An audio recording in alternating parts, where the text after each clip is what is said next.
How's it going, you guys? It's Scott with the Everyday Home Repairs Help channel. Now, if you're doing a drywall patch, and whether it's your drywall that is existing, still in place, or your new patch, and you have a large rip like this where you have the exposed paper, we've peeled off some of that front paper, you do not want to just go into your laying down your joint compound and then sanding that down to get your smooth finish. You actually do need to prep this surface first to make sure you get a good bond with your joint compound so your end product turns out the way you want it. So let me show you quickly what you need to do for your own project. You need to cut out any of the loose paper. Don't leave any loose paper there or your patch is going to bubble up and just not hold up to the test of time.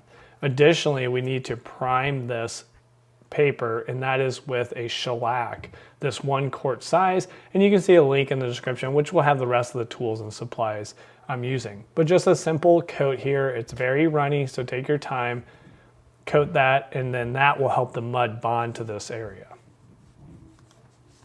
Let me know if you have any questions down below the video in the comments. I'd be happy to jump in there and help you out. And also there'll be links in the description right below the video for the products that we use for your own reference. Now, if you want to see this actual project where I had to do that large drywall patch because I had a water leak, check out this video right here. I'll walk you through the complete process of fixing that water leak, cutting open, getting all the damaged drywall out, and then of course going through the whole full patching with also knockdown texture. So thanks for joining us this video, and we'll catch you on that next one. Take care.